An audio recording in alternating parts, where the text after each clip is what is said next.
उन्होंने शिव के गुरु स्वरूप के लिए कहा कि संसार में, विश्व में शिव के द्वारा उपदिष्ट ब्रह्म विद्या जो संसार में सदैव विजयनी है, हम उस शिव को, उस विद्या, उस ज्ञान को प्रणाम करते हैं। दक्षिण भारत के एक संत हुए, संत तिरुमूलर, उनके गुरु थे नंदीश्वर। उन्होंने कहा कि मेरे गुरु नंदीश्वर ने मुझसे कहा है कि जटाजूट रखने वाले भगवान शिव, गंगा को अपने सर पे, अपने मस्तक पे, अपनी जटाओं में रखने वाले शिव गुरु का काम करते हैं और विश्व को, संसार को ज्ञान देने का काम करते हैं। शिव के समग्र स्वरूप में भगवान शिव का दर्शन धरती करती रही, परंतु शिव के अनेक अलग अलग स्वरूप दृष्टिगोचर होते रहे। कभी वो नटराज बन के लोगों को प्रतीत होते रहे तो उन्होंने कहा नटराज हैं वो। नटराज जिसके नृत्य के, जिसकी थाप से धरती में अन्न और जल उत्पन्न होते हैं, उनका एक स्वरूप।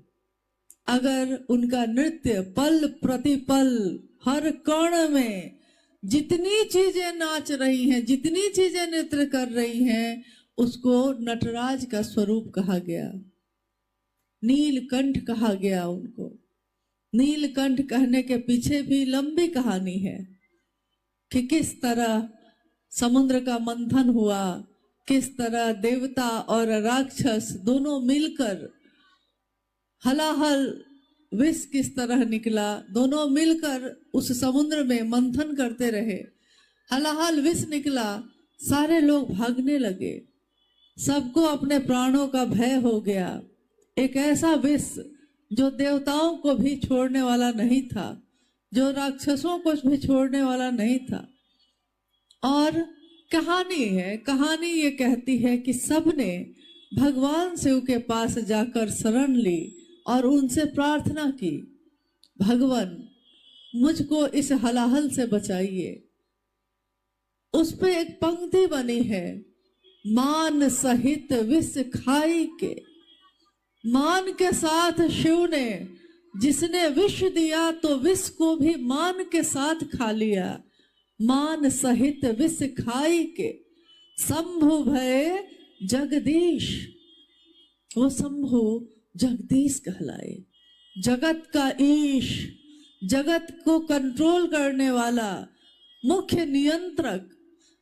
ये हवाएं, ये पांचों तत्व भी जिसके इशारों पे नृत्य करती हैं, वो शिव जो 27 नक्षत्रों पे नृत्य करता है, चारों दिशाएं जिसका वस्त्र है, 4 दिशाओं पे दिगंबर के रूप में जो कहलाए, जो चारों दिशाएं ही उनका वस्त्र है, उनको हम आप वस्त्र क्या दे सकेंगे। एक कवि पुष्यदंत ने कहा कि यदि हिमालय पर्वत को टिकिया बना ली जाए, समंदर का पूरा जल स्याही बना ली जाए, स्वर्ग का एक वृक्ष है पारिजात, उस पारिजात वृक्ष की टहनियां तोड़कर उसका कलम बना लिया जाए, ज्ञान की देवी मां सरस्वती स्वयं बैठकर पूरी धरती को कागज बना ले और शिव की महिमा का गान लिखना शुरू करें, तो अनंत काल तक लिखती रहेंगी, तब भी पूरा नहीं हो पाएगा। उस भगवान शिव के लिए हम और आप प्रचार क्या करेंगे। भगवान शिव को दुनिया जानती है, लेकिन वो भगवान शिव हमको जान सका कि नहीं, कोशिश तो इसकी करनी है। भगवान सबके हैं, मेरे हो पाए कि नहीं, कोशिश इसकी करनी है। वो भगवान है तो भगवान के रूप में समदर्शी हैं, सब पे समान दृष्टि रखते हैं, भेद नहीं करते, सबके लिए उनके दरवाजे खुले होते हैं, परंतु गुरु के रूप में वो विवेक पूर्ण दान करते हैं। इसलिए साहब श्री हरिनानंद जी ने कहा, इस कालखंड में जिनका अवतरण हुआ और जो शिव के शिष्य हुए, शिव के शिष्यों के बारे में आपने सुना, अभी अनु भैया कह रहे थे कि शिव पुराण में शिव के 112 शिष्यों और प्रशिष्यों का नाम उल्लेखित है।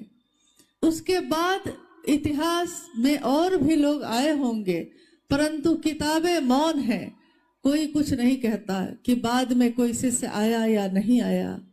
युग पे युग बीते, सतयुग, त्रेता युग, द्वापर युग आया, बीतता चला गया, और हर युग में कोई न कोई युग पुरुष हुआ। हर युग को जिसका नेतृत्व किया, जिसने पूरे जमाने का, पूरे युग का, इस कलयुग में, इस युग में एक शिव के शिष्य जिनका जन्म हुआ 31 अक्टूबर 1948 को सिवान जिले के अमलोरी नामक ग्राम में, और जब वो 12 वर्ष के हुए तो 13वें वर्ष से उन्होंने शमशान की साधना शुरू की। सन 1961 में पहली बार उन्होंने शमशान की भूमि पर अपने पांव रखे, और एक 12 साल का बालक जब शमशान की भूमि पे अर्धरात्रि में पहुंचता है तो आप कल्पना कर सकते हैं कि उसकी मानसिक दशा उस समय क्या होगी, किस साहस के साथ वो गए होंगे। हम लोग इस उम्र में आ गए और कोई अगर कह दे कि दिन में भी शमशान जाना पड़े तो आप जाना नहीं चाहिएगा, और रात की बात तो बहुत दूर की बात है। परंतु उस अवस्था में साहब श्री शमशान की भूमि पे जा रहे हैं। एक लालसा है, एक उत्कट अभिलाषा है कुछ सीखने की, कुछ जानने की। साहब कह रहे हैं कि मैं चाहता था ये जानना कि ये फूल जो खिलते हैं मुरझा क्यों जाते हैं। मेरे पिता का जब जन्म हुआ तो मेरे घर में महामारी जब फैली गांव में, तो एक ही समय में 3 दिनों के अंतराल में 3 जो पुरुष थे घर के, उनकी मौत हो गई। साहब के दादाजी, उनके भाई, उनका एक पुत्र, 3 व्यक्तियों की मृत्यु उस महामारी में 3 दिनों के अंतराल में हो गई। साहब ने कहा कि मैं हमेशा सोचता कि रात होती है फिर सुबह हो जाती है, लोग आते हैं, जन्म लेते हैं, फिर मौत हो जाती है, फूल कली के रूप में आता है, खिलता है और झड़ जाता है। ये फूल खिलते कैसे हैं, ये मुरझाते कैसे हैं? जिज्ञासा तो हमारे आपके मन में भी पैदा होती है, परंतु उस जिज्ञासा पे हम ठहरते नहीं, उस जिज्ञासा पे हम रुकते नहीं, इसलिए उस जिज्ञासा का समाधान भी नहीं मिलता। परंतु साहब श्री के मन में जब जिज्ञासा पैदा हुई, उन्होंने अपनी दुनिया में, लौकिक दुनिया को छोड़कर उस पारलौकिक दुनिया की खोज शुरू की। आध्यात्म का अर्थ होता है आत्मा की खोज, स्वयं की खोज। मैं कहाँ से आया हूँ, कहाँ को जाऊंगा, किस कारण से आया। और इस खोज के लिए कोई जरूरी नहीं है कि कोई अपने वृद्धावस्था में उस खोज को करेगा, कोई बाल्यावस्था में भी करता है, जैसा साहब श्री ने किया। साहब ने कहा कि लोग कहते हैं कि कोई ज्ञानी होगा तो उसको बरसों बरस लग जाएंगे, कोई नहीं जानता कि ज्ञानी किस उम्र में कौन हो जाता है। जैसे एक हमारे घर में एक विद्वान, बड़े विद्वान व्यक्ति थे, उनके मन में ये अहंकार होता था कि मैं जितना जानता हूँ, जितना साहित्य, जितनी भाषा, जितने ग्रंथों का मैंने अध्ययन किया है, शायद ही किसी ने किया होगा। उन्होंने इतना अहंकार भरा कि उन्होंने हर व्यक्ति को शर्मिंदा करना शुरू किया। कोई अगर उनके पास आता तो उससे वो ऐसा प्रश्न पूछते जिसका वो जवाब नहीं दे पाता, और जब वो जवाब नहीं देता तो हंसते, कहते कि तुमको ये भी नहीं आता है। यानी सामने वाले को ये एहसास दिलाते कि मैं तुमसे ज्यादा ज्ञानी हूँ। एक घटना है एक बार की, कि एक बच्चे के सामने उन्होंने कहा अग्नि जली, दीपक जला, तो उन्होंने कहा कि बताओ ये दीपक जो जल रहा है, ये रोशनी जो आ रही है इस दिए से, ये आग जो जल रही है, ये कहाँ से आई? बालक बेचारा चुप हो गया, क्योंकि उसको नहीं पता कि अग्नि कहाँ से आई। उसने नहीं जाना कि ये आग कैसे पैदा होती है, परंतु उसने एक काम किया, उसने फूंक मारकर उस दिए को बुझा दिया।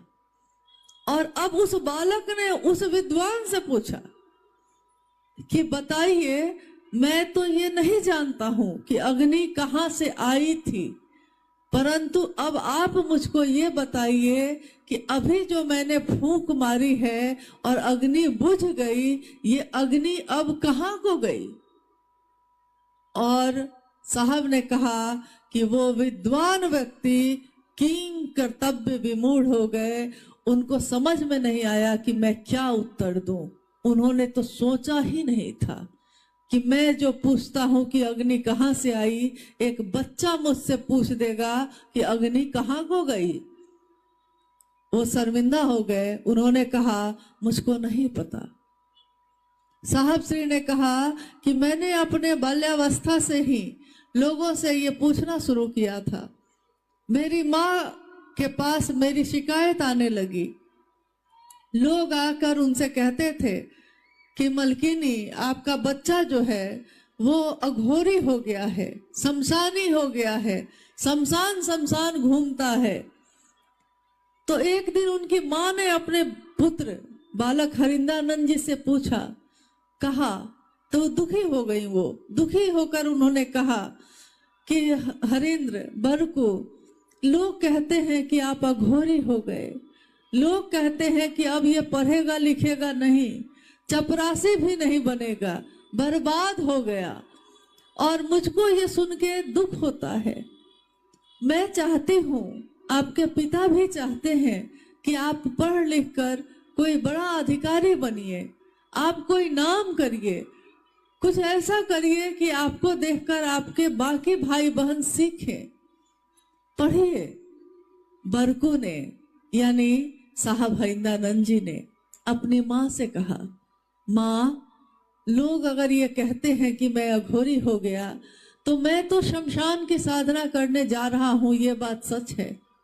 परंतु हर व्यक्ति मुझको यही कहता है, मेरे शिक्षक भी यही कहते हैं कि जब किसी का जन्म होता है तो उससे पहले अगर पूछिएगा कि ये कहाँ से आया, ये जन्म जो लिया है कहाँ से उसका जन्म हुआ, इससे पहले वो कहाँ था, तो लोग कहते हैं, शिक्षक भी कहते हैं कि भगवान के पास से आया है, परमात्मा के पास से आया है। और जब किसी की मौत हो जाती है तो कहाँ चला गया पूछते हैं, तो लोग कहते हैं कि भगवान के पास चला गया। परमात्मा कहाँ रहता है माँ? बालक हरिंद्रानंद अपनी माँ से कह रहे हैं, माँ, परमात्मा कहाँ रहता है? वो परमात्मा कैसा दिखता है? कौन है? कैसे मेरे पास आ सकता है? क्यों केवल इंसान ही परमात्मा के पास से आता है और फिर परमात्मा के पास चला जाता है? माँ, मैं चाहता हूं, मैं सोचता हूं इस बात को कि केवल इंसान ही भगवान के पास से क्यों आता है, क्यों भगवान के पास जाता है? वो भगवान इंसान के पास क्यों नहीं आता? मैं लाऊंगा उस भगवान को, इंसान के पास लाऊंगा। और देखिए, आज शिव की शिष्यता की व्याप्ति जिस तरह हर इंसान के दिल में हो गई है, ये चरितार्थ हो गया कि शिव के शिष्य साहब हरिंदानंद जी ने उस भगवान को हर इंसान के दिल में धड़का दिया। हमारे घर में, हमारे तस्वीरों में, हमारे मन में, हमारी सोच में, हमारी बोली में भगवान शिव हैं, मेरे गुरु शिव हैं। ये चमत्कार है जो आज तक कभी नहीं हुआ था, वो इस युग में घटित हो रहा है। जो 12 साल की आयु में उन्होंने अपनी माँ से कहा, वो उन्होंने अपने जीवन में करके दिखाया। मेरी आपकी भी जिज्ञासा होती है, हमारा आपका मन भी कुछ सोचता है, परंतु हमारा मन खोजता नहीं, खोज में नहीं जाता, अपने घर को छोड़ के नहीं निकलता, वो रातों को भटकता नहीं, वो घंटों आंसू नहीं बहाता। साहब ने कहा कि मैंने शिव के लिए आंसू बहाया है, घंटों मैं रोया हूँ, महादेव कहाँ हैं आप, कहाँ छिपे हैं, दिखते क्यों नहीं हैं। जब मैं घंटों रोता था तो मैं यही सोचता था कि क्या महादेव भी हैं कि वो भी नहीं है, परंतु मैंने ये अनुभूत किया, मैंने ये महसूस किया कि अगर आप शिव के लिए रो सकते हैं, अगर आपकी आंखों से आंसू बहते हैं, परंतु आपके दुख के लिए बहते हैं, मैं दुखी हूं ये सोच के आपके आंसू निकलते हैं, आपके जीवन में पीड़ा है, आपके जीवन में कष्ट है, इसके लिए आप महादेव के सामने आंसू बहाते हैं। लेकिन मेरी अनुभूति है कि अगर आप शिव के लिए शिव के सामने रो सकते हैं, महादेव को पाने के लिए महादेव के सामने रो सकते हैं, तो है क्या नहीं हो सकता। ये धरती अपनी जगह छोड़ सकती है, ये आसमान अपने जगह से हिल सकता है, कुछ भी हो सकता है, लेकिन आप महादेव के लिए रोते कहाँ हैं। आप तो अपनी अपनी कामना के लिए रोते हैं। मैं शिव के लिए रोया और शिव मुझको मिले।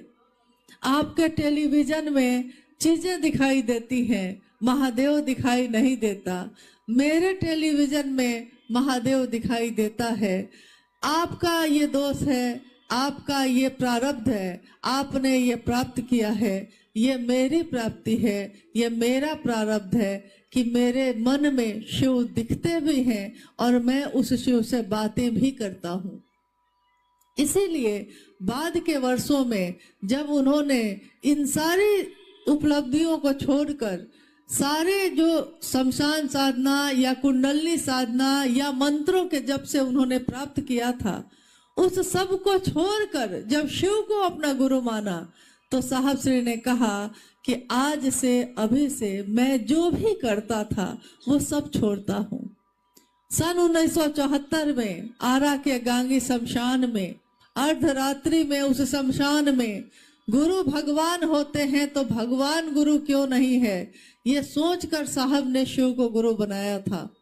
और उन्होंने उस शिव के सामने शर्त रखी, जबकि साहब ने कहा कि कोई शर्त होती नहीं प्यार में, मगर प्यार शर्तों में तुमने किया।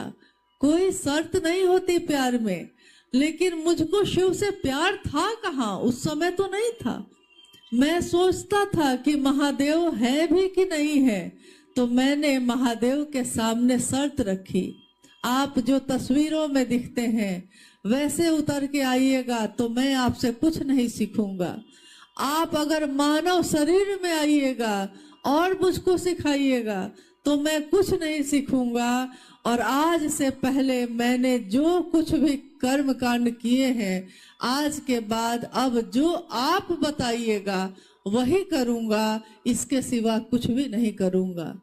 सन 1974 में, सन 1975 में मुजफ्फरपुर के तुर्की नामक स्थान में साहब बैठे हैं, हवा शांत है, हल्की हल्की हवा चल रही है।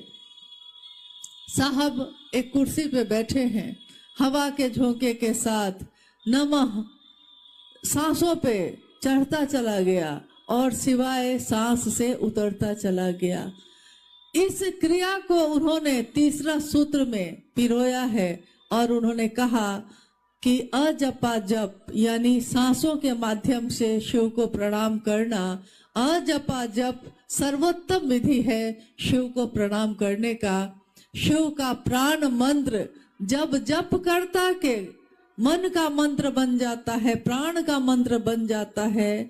मंत्र और आपका जो भी आराध्य है, जो भी इष्ट है, जो भी गुरु है आपका, उसका मंत्र और मंत्र का देवता और मंत्र को जपने वाला जप करता, ये तीनों जब एक हो जाते हैं तो प्रारब्ध को, कर्मफल को भोगने की व्यवस्था का भी संहार करते हैं। उन्होंने तीसरा सूत्र दिया शिव को प्रणाम करने का मंत्र, और दूसरा सूत्र उन्होंने दिया शिव की चर्चा, जो ध्यान की अनुपम विधा कही गई।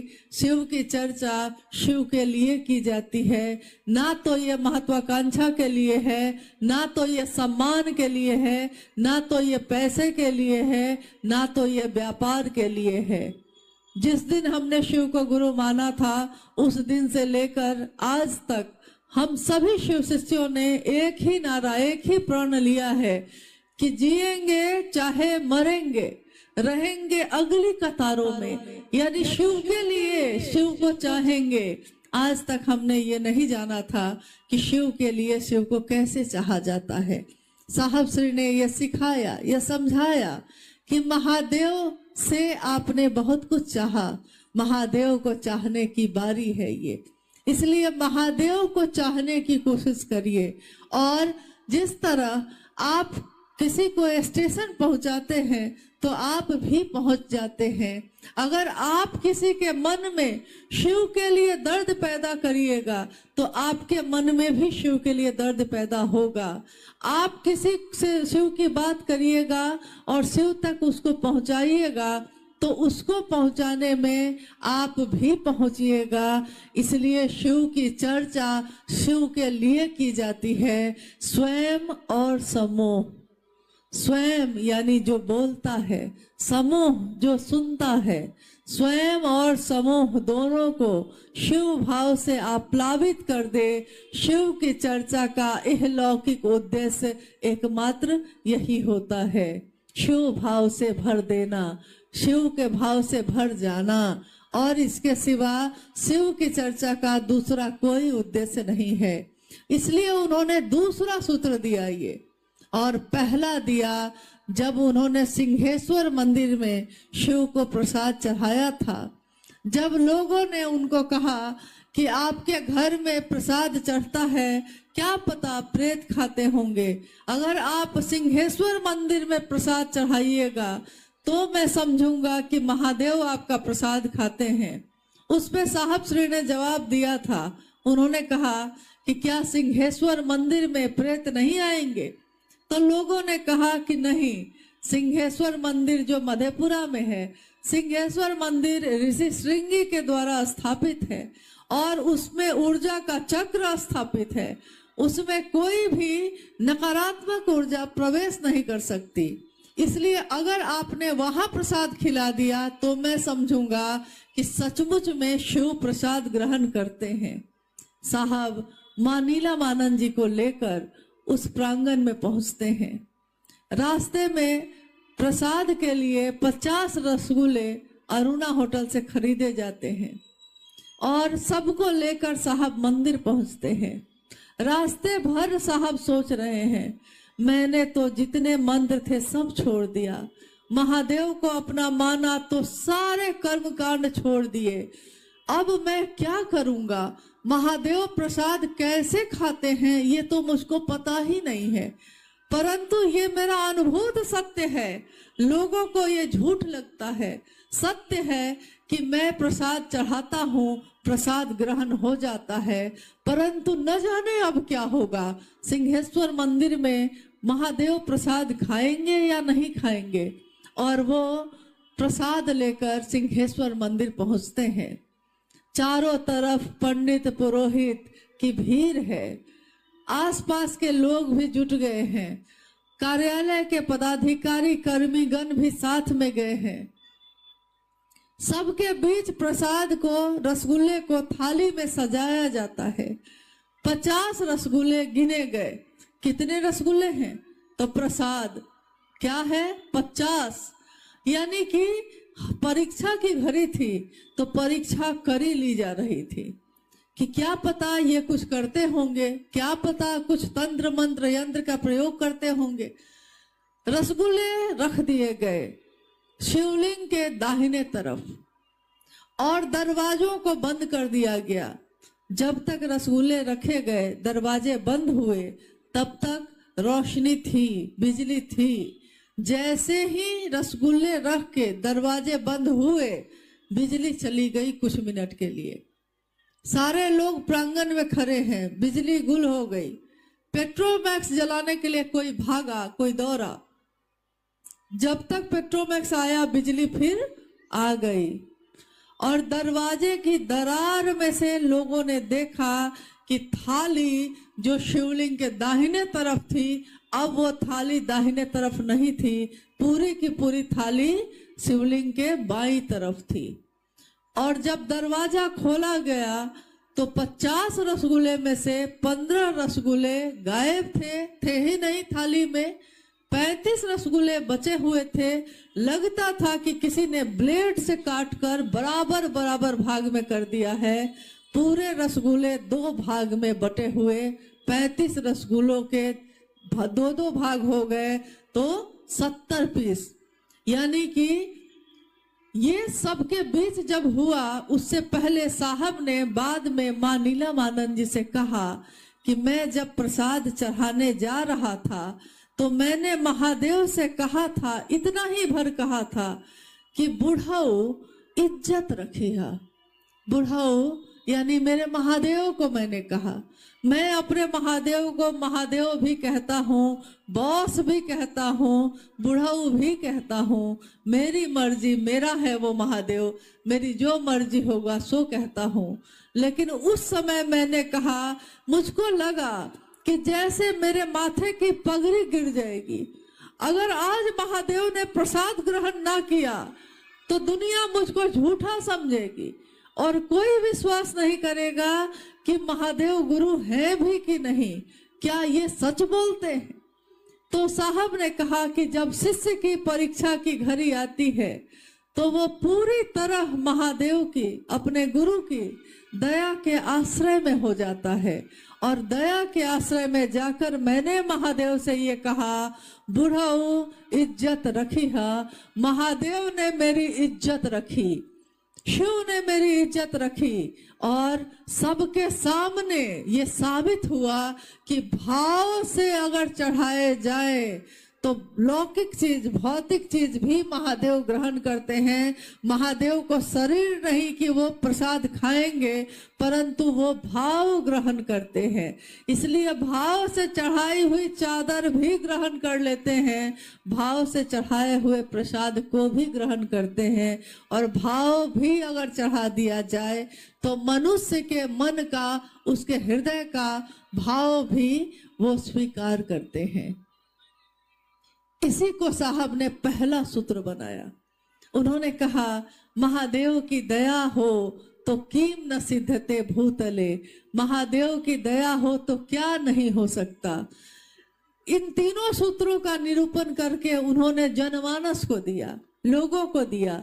उन्होंने कहा कि आपके भी गुरु शिव हो सकते हैं, मेरे गुरु शिव हैं, तुम्हारे भी हो सकते हैं। शिव को अपना गुरु बनाओ और दूसरों से भी ये बात कहो। अक्सर हम कहते हैं कि मैं तो शिव का शिष्य हो ही गया, तो मैं दूसरे से कहने क्यों जाऊं, क्यों ये जरूरत है कि मैं दूसरे से ये बात जाके कहूं। एक कहानी है, एक घटना है कि एक बार एक गुरुकुल में एक गुरु हुए, उनके बहुत सारे शिष्य हुए। गुरु जब वृद्ध होने लगे, गुरु जब बूढ़े होने लगे, तो उन्होंने सोचा कि मैं अपना उत्तराधिकारी किसी को बना देता हूँ, मेरे बाद भी ये परंपरा चलनी चाहिए। क्योंकि जब कोई गुरु शरीरधारी होता है तो उसके उत्तराधिकारी होते हैं। हमारे गुरु शरीर में है ही नहीं, तो इसमें शिव की शिष्यता में इसीलिए कोई उत्तराधिकारी नहीं। शिव है, शिव थे, शिव रहेंगे। तो जब शिव खुद है तो इसका कोई अगुआ नहीं होगा, कोई उत्तराधिकारी नहीं होगा। परंतु जब कोई शरीरधारी होता है तो उसमें होता है। उस गुरु के आश्रम में भी ये बात हुई। गुरु ने शिष्यों की परीक्षा लेनी शुरू की। धीरे धीरे करते करते करते करते 2 शिष्य ऐसे हुए जो सारी परीक्षाओं को उत्तीर्ण करके आगे बढ़ गए। गुरु ने सोचा कि अब मैं क्या करूं, अब तो ये 2 शिष्य बच गए, अब ये 2 शिष्य में से किसी एक को चुनना है, तो कैसे चुनूंगा। उन्होंने चुनने के लिए एक प्रयोग किया। गुरु ने गेहूं के दाने पोटली में बांधकर 2 पोटली बांधी, दोनों शिष्यों को बुलाया और दोनों को दे दिया।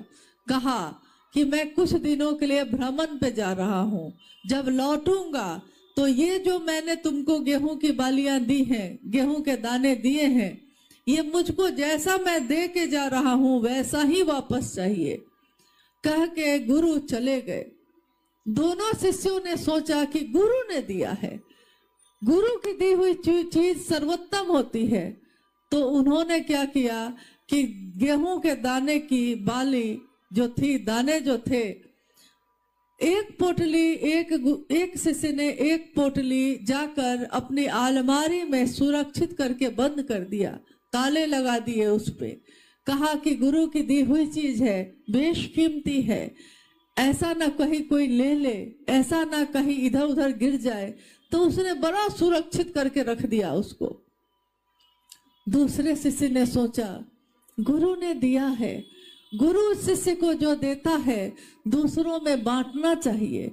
गुरु ने दिया है, रख दूंगा, खराब हो जाएगा, सड़ जाएगा, इसलिए क्यों नहीं आश्रम के खेतों में मैं इसको कोराई करके क्यारियां बनाकर इन गेहूं के दानों को लगा दूं। तो गुरु के आने में तो अभी बहुत समय है, ऐसे रखूंगा तो गेहूं के दाने सड़ जाएंगे, खराब हो जाएंगे। तो उसने उस पोटली के जिसमें दाने थे गेहूं के, पोटली निकाली, पीछे खेत में क्यारियां बनाई, गेहूं के दाने को छीटा और सिंचित किया पानी से। उसमें धीरे धीरे पौधे निकलने लगे, धीरे धीरे पौधे बड़े हुए, बालियां आ गईं और उसी समय गुरु आश्रम में वापस लौटे।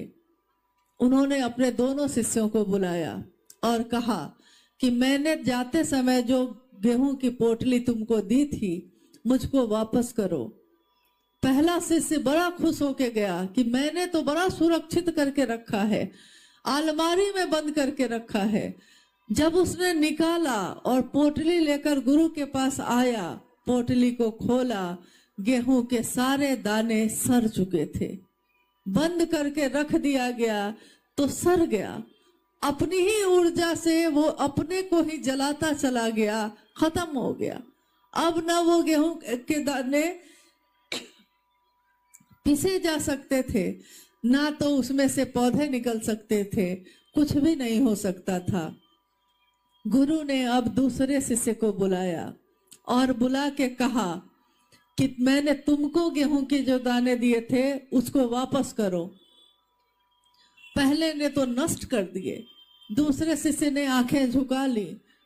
गुरु ने पूछा क्यों, तुमने भी नष्ट कर लिए? तो उसने कहा गुरु आपने दिए थे रखने के लिए, मुझको लगा कि रखने से खराब हो जाएगा तो मैंने खेतों में लगा दिए, आइए दिखाता हूं आपको। और वो शिष्य अपने गुरु को लेकर आश्रम की खेतों की तरफ गया। गुरु ने देखा कि चंद दाने जो गेहूं के थे आज असंख्य बालियों में लहलहा रहे हैं।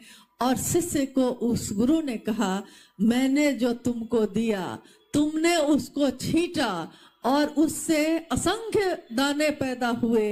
गुरु जो शिष्यों को देते हैं, शिष्यों का कर्तव्य है उसको और बढ़ाना, उसको अपने पास रख के नष्ट नहीं करना। दुनिया में जितना दीजिएगा वो उतना बढ़ेगा।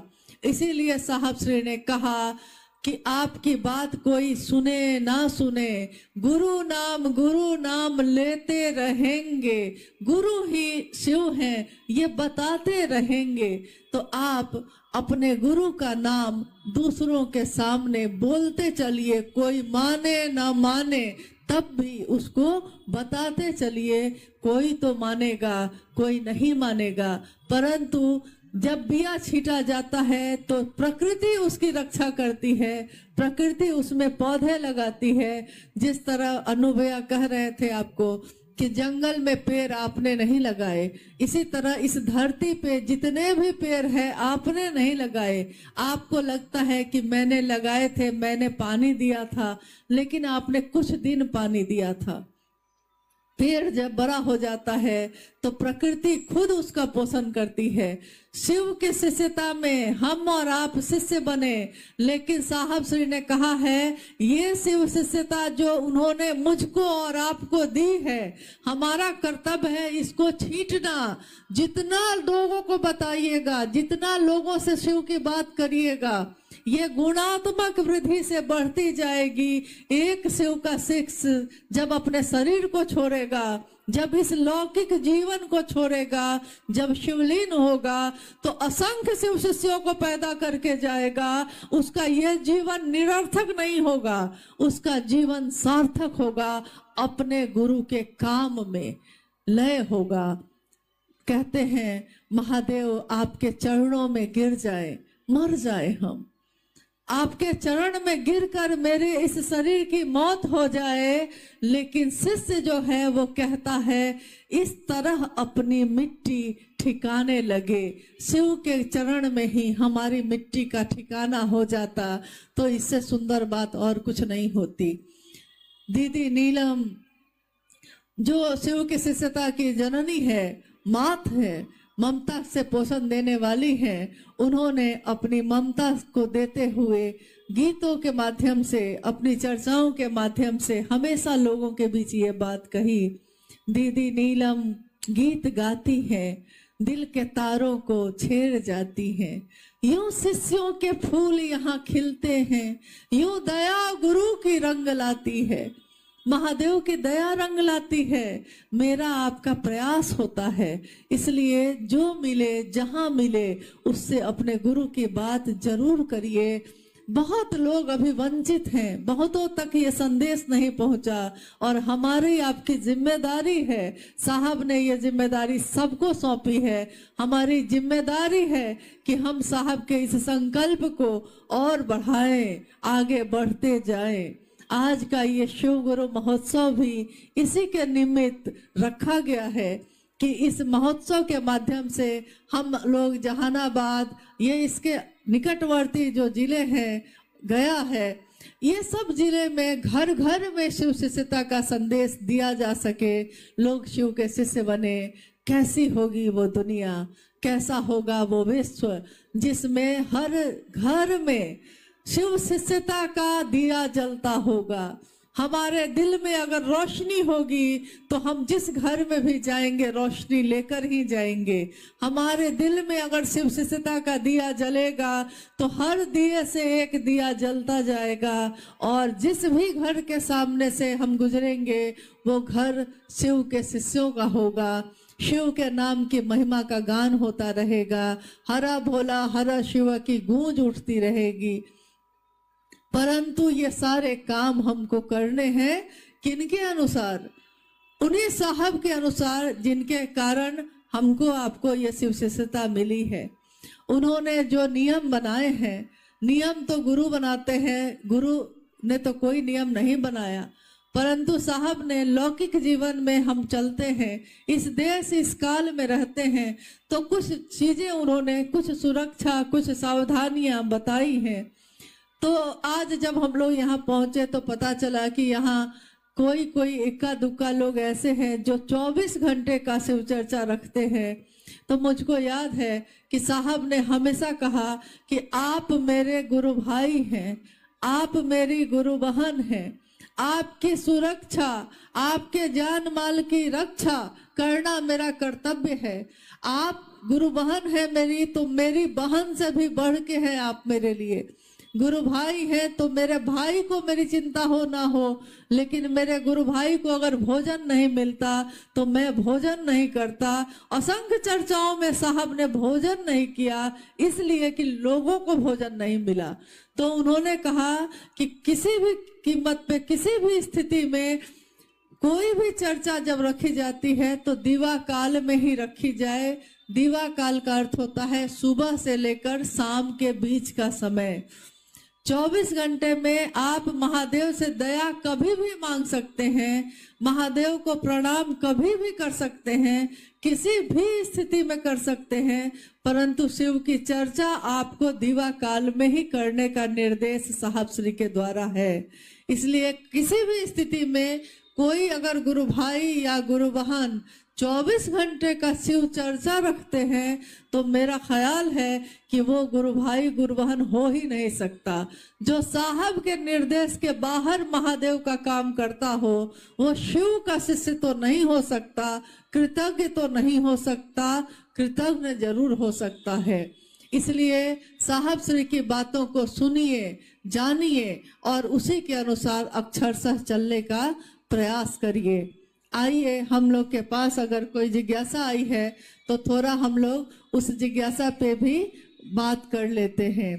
आज का ये मौसम जो जहानाबाद में है महादेव की असीम दया से है और ये असीम दया महादेव ने कुछ घंटों के लिए की है। इसलिए हम लोग समय पे ही इस कार्यक्रम को खत्म भी करेंगे ताकि जाने वाले लोग ससमय सुरक्षित अपने घर को पहुंच जाएं। आइए, हम लोग कोई जिज्ञासा है तो उस पर बात कर लेते हैं।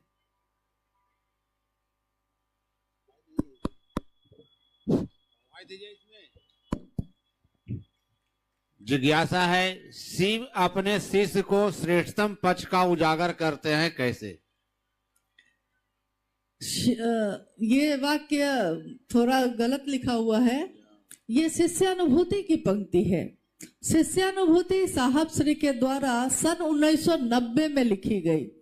शिष्यानुभूति में उन्होंने लिखा कि शिव अपने शिष्य के सर्वोत्तम पक्ष को उजागर करते हैं। जिज्ञासा है कैसे? कोई गुरु अपने शिष्य के सर्वोत्तम पक्ष को उजागर करता है। जैसे हम अपने बच्चे को पढ़ने के लिए भेजते हैं मास्टर साहब के पास, शिक्षक के पास, जब भेजते हैं तो वो मास्टर, वो शिक्षक कुछ दिन पढ़ाने के बाद आपको बताता है कि दीदी आपका बच्चा जो है वो उसका गणित बहुत अच्छा है, आप ना इसको गणित साइंस लेकर पढ़ाइए, इसका गणित बहुत अच्छा है, इंजीनियर बन सकता है। कोई कहता है इसका जीव विज्ञान अच्छा है, ये डॉक्टर बन सकता है। कोई कहता है इसकी भाषा बड़ी अच्छी है, प्रोफेसर बन सकता है।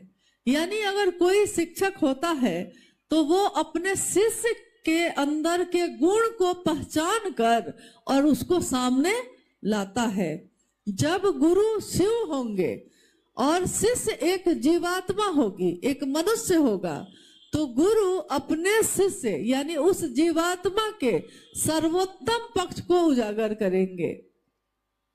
जब आपसे कोई पूछता है आप कौन हैं, तो आप कहते हैं मैं मास्टर हूं, मैं किसान हूं, मैं डॉक्टर हूं। आप ये कहते हैं कि मैं दुकान चलाता हूं, दुकानदार हूं। परंतु साहब से जब आवाज ने पूछा था तो उन्होंने कहा था मैं शिव का शिष्य हूं। उस समय वो डिप्टी कलेक्टर थे।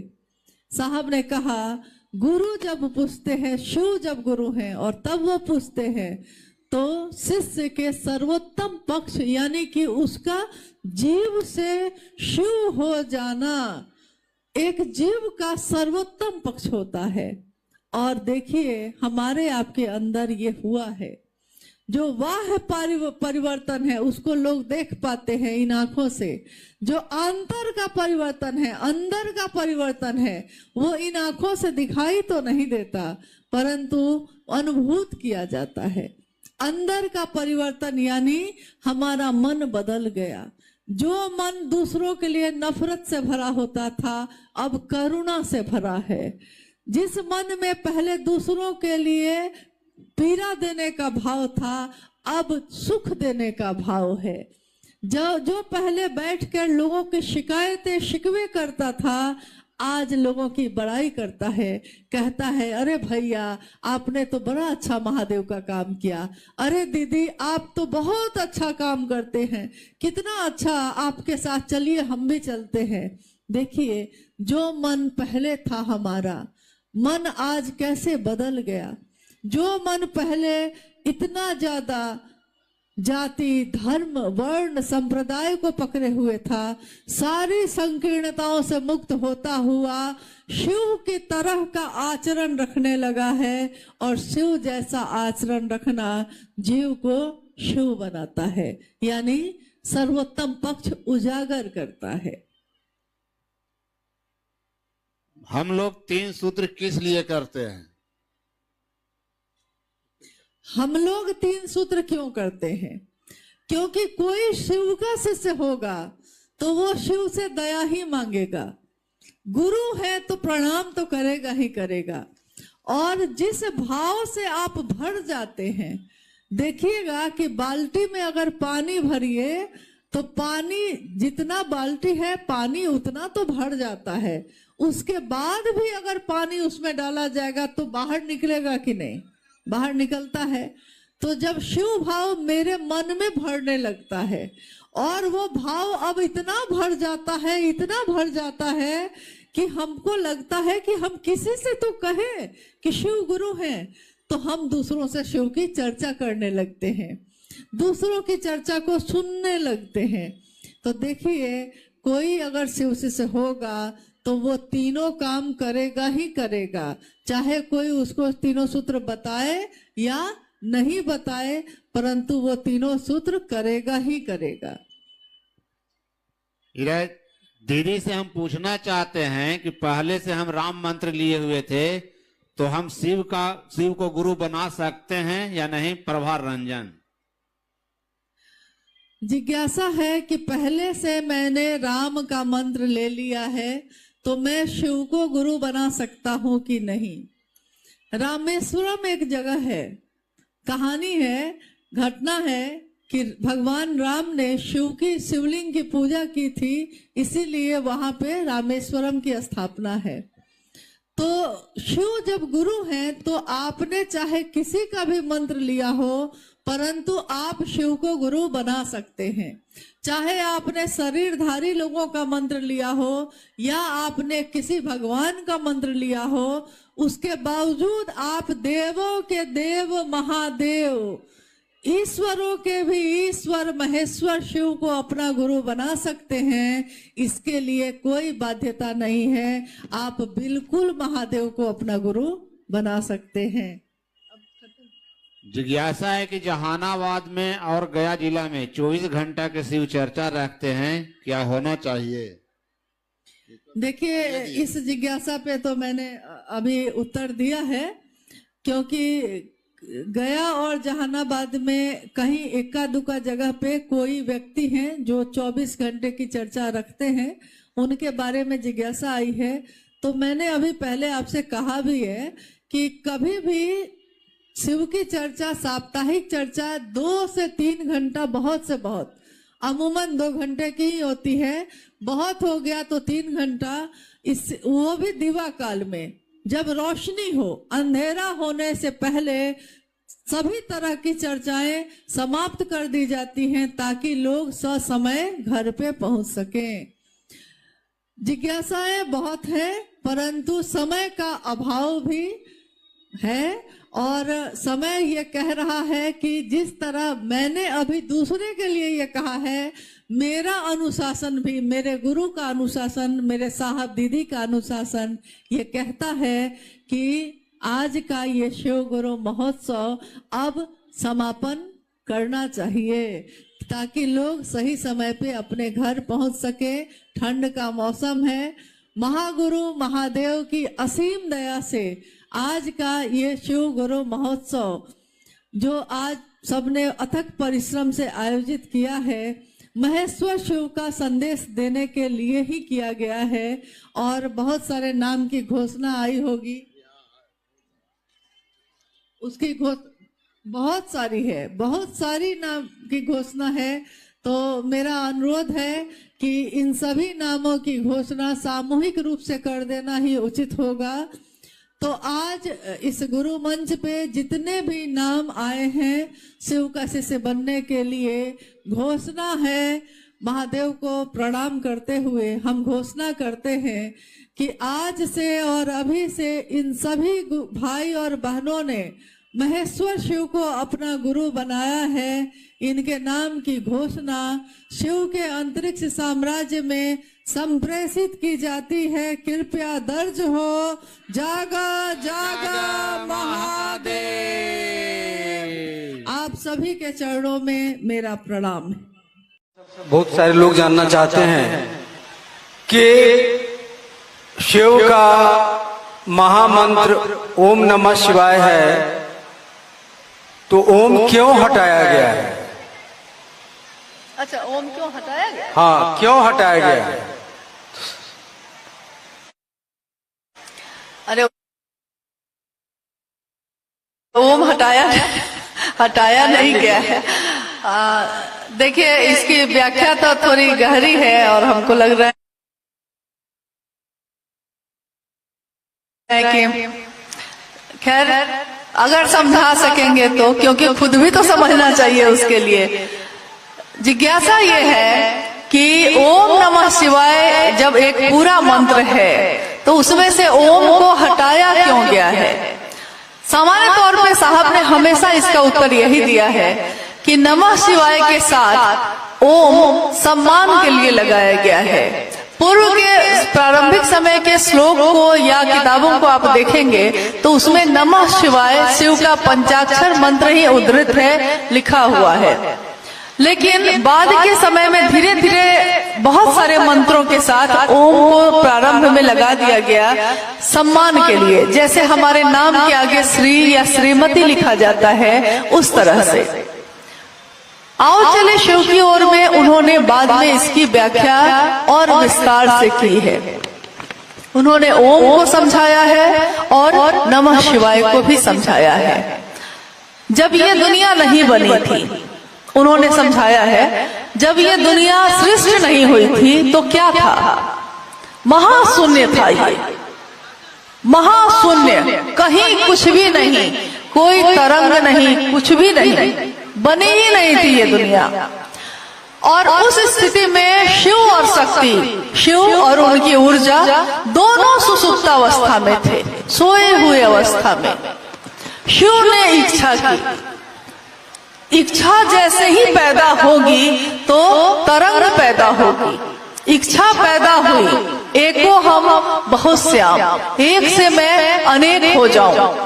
और इस तरह उनकी इच्छा के पैदा होते ही तरंग पैदा हुई। महाशून्य है, कहीं कुछ नहीं है। और जैसे ही इच्छा हुई, उस इच्छा के पैदा होते ही एक तरंग, एक ध्वनि पैदा हुई। इच्छा पैदा हुई, तरंग पैदा हुई और सृष्टि हुई। आकाश बना, वायु बना, अग्नि बनी, जल बना, मिट्टी बनी, क्षिति तत्व। तो शिव ने जो इच्छा की और तरंग उत्पन्न हुई उस इच्छा से, उसकी जो आवाज आई, वो आवाज कैसी थी? तो वो आवाज थी अ ऊ म। इसी को ओम कहा गया, ओम। इसीलिए ओम जो शब्द है ये ध्वनि का शब्द कहा जाता है, ध्वनात्मक है ये, ध्वनि है ये, शब्द नहीं है, ध्वनि, आवाज है ये, शब्द नहीं है। तो आवाज आई। इसी अ उ म में क्या था? सृष्टि की उत्पत्ति अ से, उ से स्थिति, म से उसका विलय। कोई भी चीज जब बनेगी, रहेगी और टूटेगी, खत्म होगी। तो दुनिया भी जब बनी है, पता नहीं कब तक रहेगी और एक दिन खत्म होगी। दुनिया फिर बनेगी, फिर खत्म होगी, और न जाने उस शिव की इस दुनिया में और कितनी दुनिया होगी, क्योंकि हम तो जानते नहीं हैं। हम तो धरती पृथ्वी पे रहने वाले लोग हैं, पता नहीं इस पूरे ब्रह्मांड में कितनी धरती और होगी, कितने सूर्य और होंगे, हम क्या जाने।